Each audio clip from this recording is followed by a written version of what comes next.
You ever wake up to the sound of birds, stretch, yawn, and then realize your entire cabin's been wrapped in barbed wire like it's some kind of military prison? Yeah. That was me last Saturday. And the best part? There was a laminated note zip-tied to the fence that read, "This property now falls under HOA jurisdiction. No unauthorized entry." It was signed in cursive, with a heart next to the name. I wasn't sure whether to laugh or scream, but I knew one thing for sure. Karen had no idea she just tangled with the wrong family. Because the cabin she tried to fence off? It belongs to my dad. And my dad? He just happens to be the chief of staff to the governor of this great state. The cabin was never meant to be part of any war. It stood in our family for decades, tucked away deep in the pines, nestled beyond where GPS signals start to fade and nature gets real quiet. It was where Dad went to breathe, where I learned how to track deer prints, bait hooks, and chop wood without chopping off a toe. To us, it was sacred land, untouched, unbothered. Unbothered, that is, until the HOA decided it was ripe for the picking. A few months back, some newly built homes started popping up about a mile down the mountain, part of a luxury development called Pinebrook Hills. And with them came the dreaded 3 letters, HOA. I was up there for the weekend, just doing some maintenance for Dad, checking the generator, making sure no raccoons had turned the attic into a nightclub. That's when I first saw her. A woman in a visor and khakis driving a pastel green golf cart like it was a patrol vehicle. She had this expression like the ground she rolled over belonged to her by divine right. She didn't introduce herself with a name. Just said, "You the one squatting here?" I blinked. "This is private property," I told her. "Been in our family for 30 years. She didn't flinch.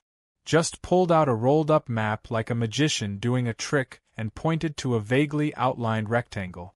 "This area," she said smugly, "was recently included in the new HOA jurisdictional realignment." She said jurisdictional realignment like it was gospel. I didn't even know what that meant. She called herself President Windermere. I later learned her real name was Karen. Of course it was. She warned me that I might be violating multiple HOA codes. Camping on undeveloped land, improper waste disposal, unauthorized structure maintenance. I laughed. Not just because of how ridiculous it sounded, but because we were not part of any HOA. The nearest paved road was a 5-minute drive away, and the cabin was legally grandfathered in long before the Pinebrook developers ever started breaking ground. But Karen? She was on a power trip with no break. "I'll be following up," she chirped, turning the cart around and vanishing back down the trail like she'd just conducted a full-scale raid. I figured it was one of those weird encounters you shrug off. Maybe she'd come back with cookies or a clipboard full of apologies. Instead, I woke up the next morning to a freaking fortress of barbed wire. Not just along the driveway, either. She'd had her people wrap the entire perimeter, complete with warning signs that said, "Private HOA land, trespassers will be fined." My dad's pickup truck, which I parked just off the trail, had a yellow parking boot clamped on the front wheel. There were no notices, no hearings, no warning. Just razor-sharp steel and enough passive-aggressive signage to make Stalin blush. I took photos. Lots of them. Then I sent them to Dad with the message. "So, the cabin's been seized by a suburban warlord. Also, she drives a mint green golf cart." 5 minutes later, he called me. Not in a panic. Just that low, calm voice he uses when he's about to make someone's life very difficult. "Did she leave her name?" he asked. "Karen Windermere," I replied. "She says she's the HOA president now." There was a pause on the line. Then, oh boy. She picked the wrong week. Dad's not the kind of guy who flaunts his position. In fact, he avoids it whenever possible. Most people know the governor's name, but not his staff. That's exactly how he likes it. No limelight. Just result. But when someone messes with something he cares about, like the last piece of peace he owns, he knows how to make calls that rattle the ground. And Karen? She had no idea the guy who used to teach me how to clean a rifle was also the one who reviewed infrastructure budgets, vetoed unethical bills, and had state troopers on speed dial. Still, I wasn't going to sit back and wait for the cavalry. I needed to understand what kind of lunatic thinks they can just annex property like it's a neighborhood bake sale. So I headed into Pinebrook Hills to do some investigating. That's when I got a closer look at the monstrosity Karen called her HOA headquarters. It was basically her oversized mansion, retrofitted with a gazebo, an unnecessarily tall flagpole, and a Ring doorbell that probably sent facial recognition alerts directly to her phone. I saw her again out front, giving orders to a guy who looked like a retired security guard with too much energy and not enough supervision. His name was Dale. He wore a utility belt, with nothing in it. Karen spotted me and immediately launched into a lecture about respecting HOA regulations, even though I hadn't stepped foot on her lawn. She pointed to a binder, yes, an actual binder, labeled Cabin Offenders, Class B Encroachments. She'd made a file on us. I asked her if she'd filed anything legally. She laughed and said, "This is legal. The community agrees." And just like that, I realized she genuinely thought she could strong-arm an entire family off their land because she had a fancy title and a map she printed off Google. Back at the cabin, I stood by the new fence, staring at it like it was some kind of surreal art installation. Barbed wire. On our land. I pulled out my phone and zoomed in on the sign that read, HOA Controlled Zone, Stay Out. I snapped a picture and smiled. Because what Karen didn't know, couldn't have known, is that behind every HOA nightmare, there's a reckoning waiting in the wings. And hers? Was about to be delivered by the governor's right hand. Let the games begin. Karen Windermere didn't run a homeowners association. She ran a regime. Pinebrook Hills looked peaceful from the outside, with its imported palm trees, cookie-cutter mansions, and artisanal dog parks. But underneath the surface was a dictatorship held together by passive-aggressive newsletters, lawn ornament ordinances, and HOA fines so frequent they might as well have been subscriptions. I wasn't surprised when I found out Karen held weekly emergency meetings. What shocked me was the turnout. Dozens of residents showed up that Tuesday morning, sipping cucumber water and clutching notepads like they were entering a classified briefing. Karen stood at the center like a cult leader in a tennis skirt, microphone clipped to her collar, standing on a platform she insisted on calling the accountability stage. I sat in the back, sunglasses on, trying not to laugh as Karen held up a giant laminated map of Pinebrook Hills. In big red ink, she'd drawn a cartoonish arrow pointing to our family cabin and labeled it, Illegally Occupied Zone. Next to it, the word squatter. I wish I were kidding. She used phrases like threat to community aesthetics and non-compliant structures undermining community unity. At one point, she suggested the cabin was harboring wildlife that may not have been HOA approved. It was a cabin in the woods, not Jurassic Park. Dale, her overzealous sidekick, stood nearby nodding like a bobblehead and occasionally adding, "Amen" or "Preach." Karen ended her presentation with a theatrical sigh and said, "We cannot let this outsider endanger our property values or our peace. This is our community. We have rules for a reason." The crowd clapped. Actual applause. I swear someone even whistled. It was like a TED Talk for tyrants. I raised my hand. Karen narrowed her eyes and reluctantly pointed at me. I stood, cleared my throat, and said, "So, just to clarify, you're calling a legally owned, fully deeded, state-zoned family cabin a threat to your neighborhood because it doesn't match your paint palette?" There was a beat of silence, followed by a few chuckles from the back rows. Karen's eyes flared. Dale took a step forward like he was about to arrest me with his belt full of absolutely nothing. Karen cut me off. "This is not a debate forum," she said, teeth clenched. "If you'd like to make an appeal, there's a formal process. You'll need to fill out Form 37B, submit 2 copies of your land deed, proof of address, and undergo a visual inspection to determine if your structure meets our aesthetic standards. I could feel my blood pressure rising, but then I remembered something Dad always said: never argue with someone who decorates their mailbox seasonally. It's not worth the breath. So instead of shouting, I smiled. Because the next move wasn't mine. It was Dad's. When I got back to the cabin, I found him already waiting on the porch, sipping coffee like a man with a loaded deck. So, he said, glancing at the barbed wire, this is the HOA's idea of hospitality? I nodded. Karen held a whole rally. Called you a squatter. Suggested you were attracting rogue squirrels. Dad chuckled.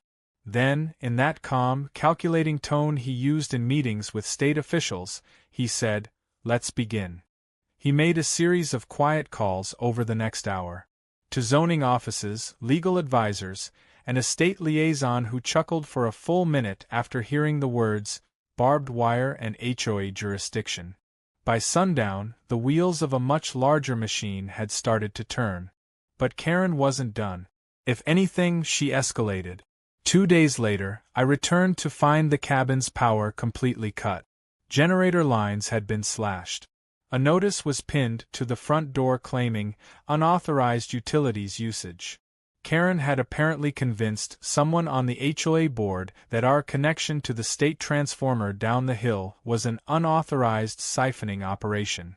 We weren't just squatters now, we were power thieves. Dale was seen patrolling the trail with a clipboard and walkie-talkie, muttering phrases like perimeter secure and target hasn't moved. It was like living next to a wannabe spy who watched too many Jason Bourne movies. Dad didn't get angry. He got focused. He took photos of everything: the fencing, the notices, the power lines. He compiled it all into a neat little folder labeled HOA Overreach Exhibit A. Meanwhile, Karen began distributing newsletters titled Defending Our Borders, that made the situation sound like a national emergency. She described us as outsiders with unknown intentions, and warned residents to report any sightings of non-community individuals near the restricted zone. I wasn't sure if we were being painted as squatters or international fugitives. Either way, it was clear she was unhinged. To counter her narrative, I began posting updates online. Nothing aggressive, just facts, photos, and a bit of commentary. People loved it. Especially the clip of Dale falling into a pile of his own barbed wire while trying to reinstall the fence. That video alone got 2.3 million views in 3 days. The internet dubbed him HOA Rambo. The memes came fast. My favorite was a screenshot of Dale tripping, overlaid with the words, "When you try to defend HOA property but forget physics." Even local reporters started reaching out, intrigued by the bizarre suburban war playing out in the woods. Karen tried to fight the narrative. She issued a formal cease and desist to the meme pages, but that just made it worse. One YouTuber turned her newsletter into a dramatic reading with background violins and labeled it Karen vs. The Cabin. The story went viral. Karen blamed us, of course, said we were manipulating public perception. But we didn't have to manipulate anything. All we did was show the truth, and Karen did the rest by being herself. Back at the cabin, we stayed patient. Dad knew a takedown was coming. He was just waiting for the moment when it would hit the hardest. Every call he made, every document he gathered, was part of something bigger. But even as the legal side built momentum, the absurdity of Karen's tactics only intensified. She installed motion-activated lights aimed directly at the woods, to detect incursions. She posted a "no filming" sign at the Pinebrook Gate, as if she could control the internet. And she doubled down on patrols, even hiring a local teenager to bike around and report unusual activity. The poor kid just filmed TikToks of squirrels eating Cheetos. Still, it wasn't all fun. There was something deeply unsettling about watching someone try to erase your family's legacy out of pure entitlement. That cabin wasn't just wood and nails, it was memory. It was the smell of pine needles and bacon. It was the echo of Dad's voice teaching me to whistle with my fingers. and now it was wrapped in wire and targeted by a woman who thought leadership came with laminated maps and a megaphone. But here's the thing about power trips: they always crash. Karen had no clue that her every move was now being documented, tracked, and quietly prepared for a reckoning. Because while she played HOA dictator, Dad was building a case that would make her entire operation implode. And when it did, it wouldn't be with barbed wire or patrol carts. It would be with headlines, courtrooms, and a state-level correction she would never see coming. Night at the cabin had always been peaceful. Crickets chirping, breeze through the trees, the occasional rustle of a deer in the brush. But now, thanks to Karen's barbed wire campaign, it felt more like being behind enemy lines. Even the moonlight had a suspicious glow to it, like it was scanning for movement. I parked my truck just down the ridge, hidden from the path, and crept up the trail with a backpack full of bolt cutters, a GoPro, and a sandwich. I wasn't about to dismantle a barbed wire fence on an empty stomach. Dad had already been up there for an hour. He moved with the calm efficiency of someone who'd overseen disaster response plans for a living. He'd set up trail cameras along the perimeter, camouflaged, motion-activated, night vision enabled. He wasn't just cutting wire. He was gathering evidence. The goal wasn't to vandalize. It was to document, prove the intrusion, show how far Karen had gone. If we just slashed and dashed, it would be our word against hers. But with video, timestamps, and a little bit of patience, we were building a digital trap. One Karen would walk into all on her own. The bolt cutters bit through the wire with a satisfying snap.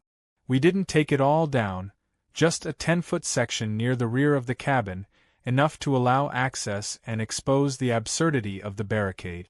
Dad placed a laminated sign on a wooden post just beside the breach. It read, "Private property. State-owned. Trail monitored for legal documentation." Short, sweet, and designed to give HOA busybodies a nosebleed. We installed reflective markers along the trail and a second camera hidden in a hollowed-out birdhouse. It wasn't exactly mission impossible, but it sure felt like it. The real fun came the next morning. Right on cue, Dale showed up. His golf cart had been upgraded with flashing amber lights, probably from an old landscaping rig, and a loudspeaker that crackled with feedback every time he tried to talk. He stepped out with the swagger of someone who'd been told he was important by someone equally delusional. Wearing aviator sunglasses, a utility vest, and combat boots, he looked like a security guard cosplaying as a Navy SEAL. The trail camera caught everything. Dale walking up to the cut section, tripping over a loose rock, and falling chest-first into the remaining wire. There was a yelp, a scramble, a whole lot of cursing, and then the sound of his walkie-talkie sputtering out as he tried to call for assistance. I posted the footage to a Reddit thread titled, "HOA Enforcer Gets a Taste of His Own Fence." Within hours, it hit the front page. Someone added dramatic music. Another edited it into a faux movie trailer. Dale was now internet famous for all the wrong reasons. Karen was livid. She issued a statement in the next HOA newsletter calling the video manipulated, slanderous, and potentially treasonous to community harmony. Treasonous. As if our cabin had declared war on Pinebrook Hills.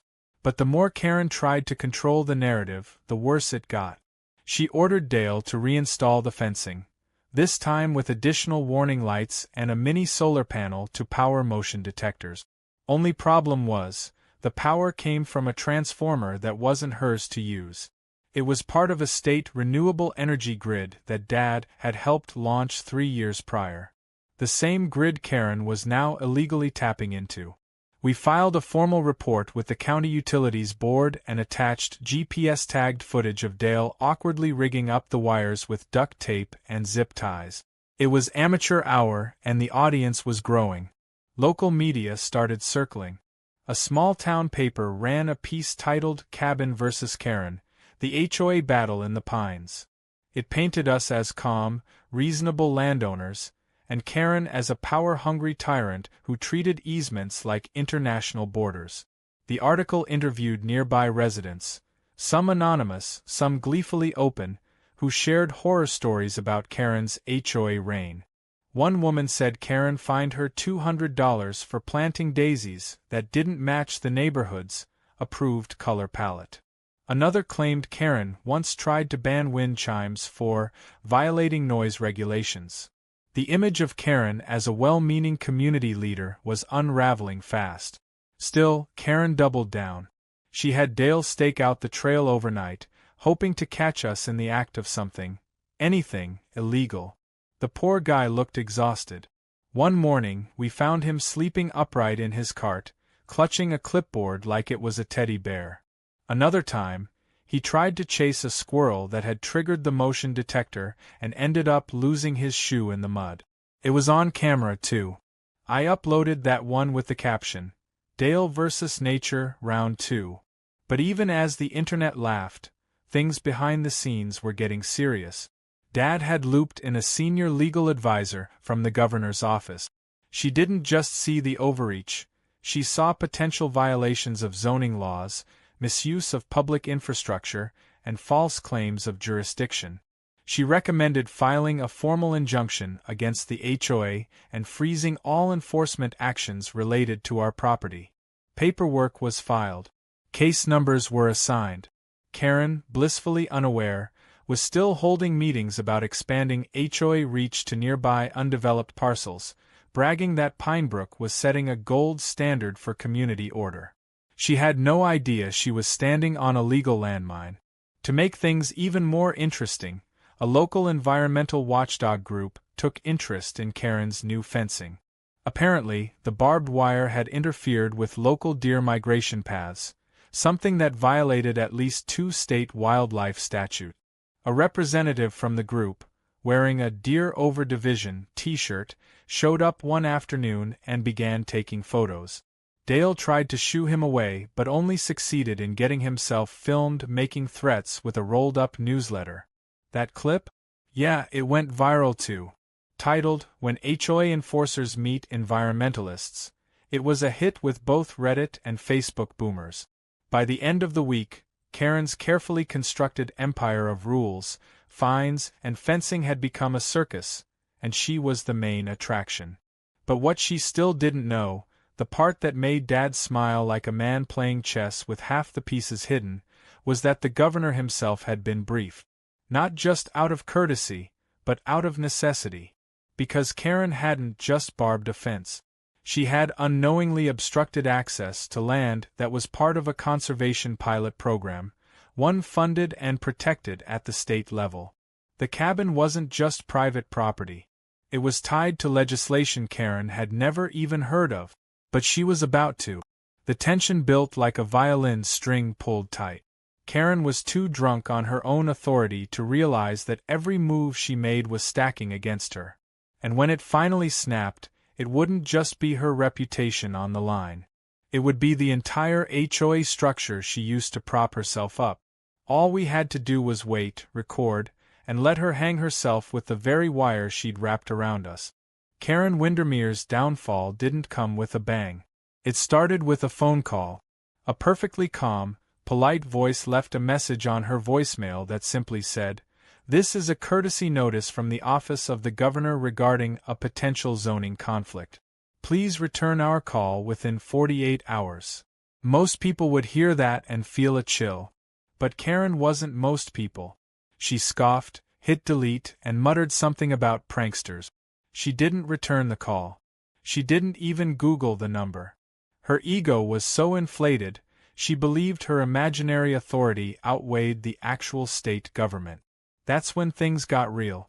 A week later, Karen was hosting her monthly HOA brunch on her meticulously pressure-washed patio.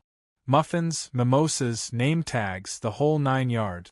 The residents of Pinebrook Hills mingled under string lights while Karen stood in front of her handcrafted Community First banner. She had just started her speech about upholding aesthetic unity and maintaining perimeter vigilance, when a black SUV pulled up to the curb. Out stepped a uniformed state trooper, clipboard in hand. Karen paused mid-toast. Everyone turned. The trooper calmly walked up, confirmed her name, and handed her a bright yellow envelope marked with the seal of the governor's office. It was a cease and desist letter. A very public one. Karen tried to laugh it off. "Oh, just some bureaucratic nonsense," she chirped, but her hand trembled slightly. The envelope slipped under her arm as she returned to her brunch, but the damage was done. Word spread fast. Within hours, the Pinebrook group chat, yes, it existed, was exploding. Screenshots of the letter surfaced online. Terms like state violation, unauthorized jurisdiction, and imminent legal action had people canceling landscaping appointments and canceling HOA meeting RSVPs. Karen issued a community-wide email calling the state's involvement a gross misunderstanding. She claimed the governor's office had been manipulated by outsider influence. That outsider, of course, was us. But her email didn't hold up for long. Because the next morning, the story hit the news. Local Channel 9 ran a special segment titled Cabin Clash. HOA vs. State Official, featuring side-by-side footage of Karen's barbed wire fence and an interview with Dad. They blurred his face and used the caption, "Senior State Staffer," but the implication was clear. The man Karen had been accusing of squatting, code violations, and illegal structure maintenance was the second most powerful man in the statehouse. And now, the story wasn't about property disputes or HOA politics. It was about a petty suburban leader targeting a public official for personal ego, and crossing legal boundaries in the process. Karen tried to spin it. She held a press conference in front of the Pinebrook sign, flanked by a very tired-looking Dale and two board members who seemed like they'd rather be anywhere else. She claimed she was defending her community from encroachment, that she was standing up for property rights, that she had no idea who the cabin belonged to and was simply following protocol. Unfortunately for her, the footage told a different story. The videos we'd posted, the ones showing Dale tripping into barbed wire, the illegal power tampering, the motion sensor fiasco, all got aired on national television. Commentary flooded in. Late-night shows made jokes. One even ran a skit with an actress playing Karen surrounded by fences and screaming, "I am the HOA." What made it worse, deliciously worse, was that Dad had remained calm and silent through it all. No dramatic interviews, no press releases. Just quiet, coordinated action behind the scenes. The governor himself finally broke the silence with a short statement. "We support our staff and expect community leaders to uphold the law, not circumvent it." It was subtle, but devastating. A signal to every city council, county office, and zoning board in the state that Karen had stepped on toes far larger than she could imagine. Then came the audit. A quiet figure in khakis and glasses walked into the Pinebrook HOA office one morning with a briefcase and a badge. He was from the State Housing Oversight Committee, and he wasn't there to shake hands. Karen tried to play hostess, offering coffee and giving a tour of the facility, which was really just her sunroom, but the man had one question: where were the HOA funds being allocated? What followed was a spiral of awkward explanations, deflections, and a frantic search for receipts. Turns out, Karen had been using community funds to install a wine fridge in her home office, repave her personal driveway with imported pavers, and commission a $3,000 sculpture of a hummingbird for her backyard because it represents neighborhood harmony. The news of the audit hit the Pinebrook residents like a bolt of lightning. Suddenly, those who had cheered Karen on were demanding answers. Emergency meetings were called. Angry emails flew. Dale resigned via a sticky note on the HOA office door that simply read, "I'm out." The board dissolved into infighting. Some wanted to distance themselves, others tried to cover tracks. Karen tried to rally, insisting it was all a witch hunt. But by now, the illusion of power was gone. She wasn't a leader. She was a liability.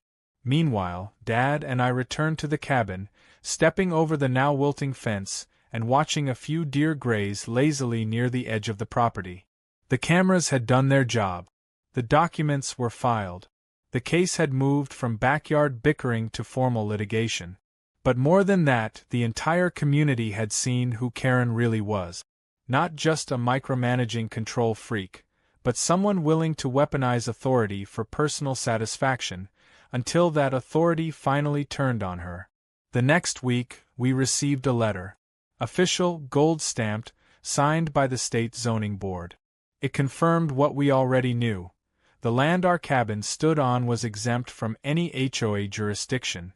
Not only that, but Karen's actions constituted interference with a designated state-managed property. The wording was beautiful, unmistakable, final. We printed it, framed it, and hung it above the cabin's fireplace. Karen, meanwhile, found herself increasingly isolated. Neighbors began ignoring her. The HOA board voted to suspend all her presidential privileges, which included everything from budget control to access to the Pinebrook Facebook page. Rumor had it she tried to appeal the decision by forming her own mini HOA within her block, but the residents shut it down with a unanimous vote. You could feel the power draining from her porch like air leaking from a tire. And still, not once did Dad gloat. He simply returned to his favorite chair on the porch, cup of coffee in hand, boots crossed, watching the trees sway in the breeze. When I asked him how he stayed so calm, he said, "You don't need to fight fire with fire. Just let them keep striking matches in a room full of gasoline." Karen had done exactly that. And now, her entire empire of fences and fines was going up in flames. Metaphorically, of course. The wires would come down soon. The signs would vanish. And our cabin, the one that started it all, would remain untouched, exactly where it belonged. Karen's last move came wrapped in legal jargon and desperation.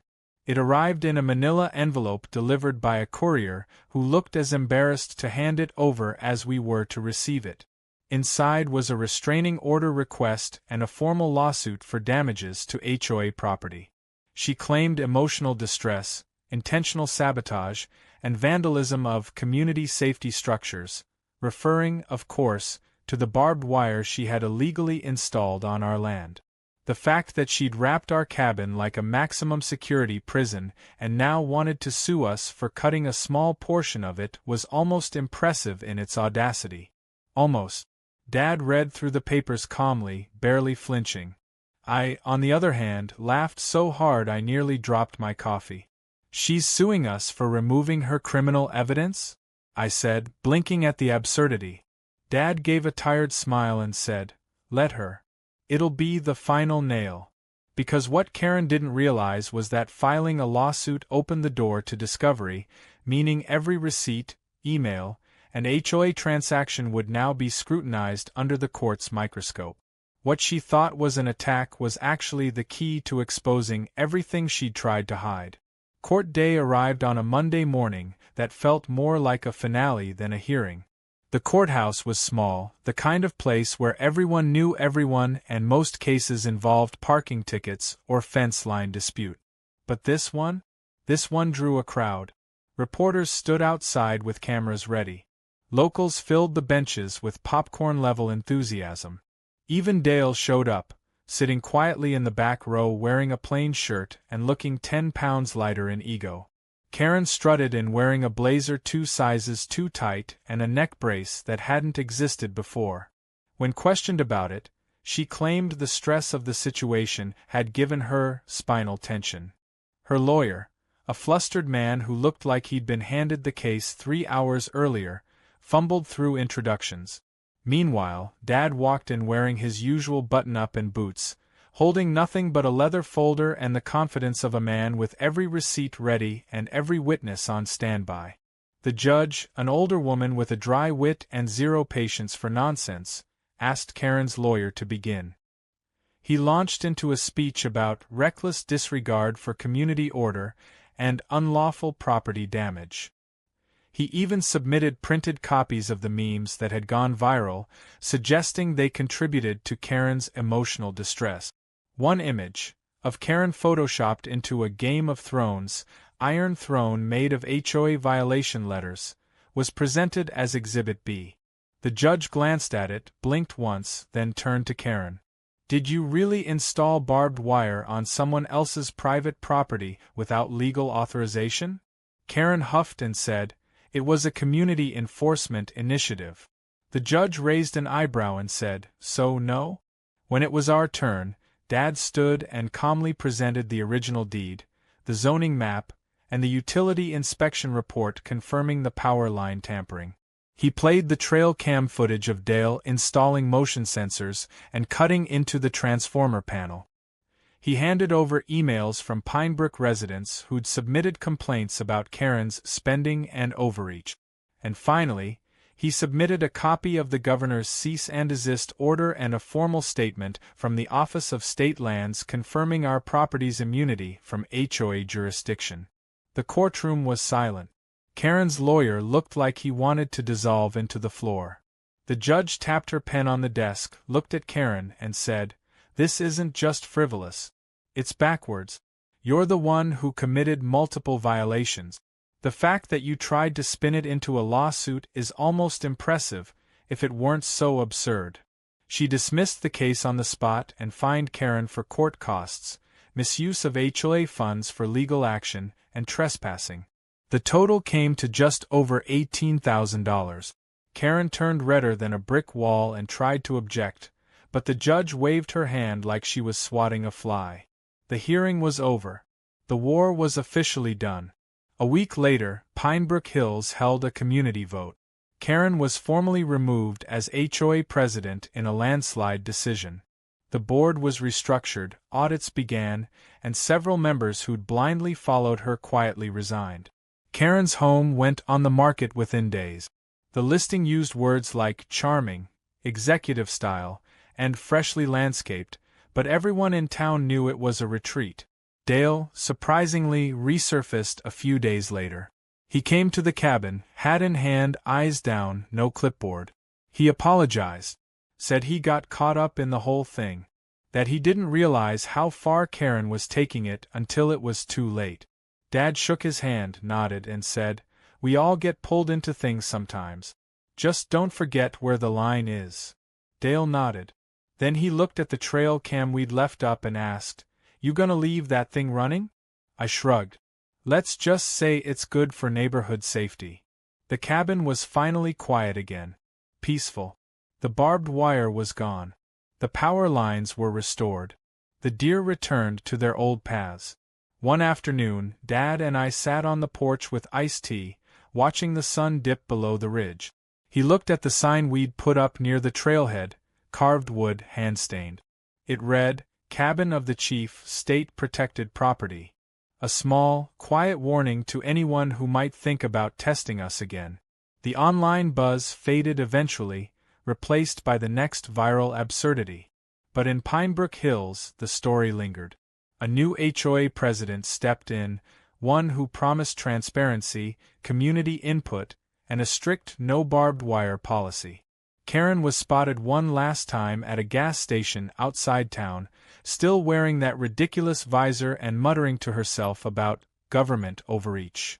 She drove off in her pastel green golf cart, now hooked to a trailer behind a dented SUV, vanishing down the highway.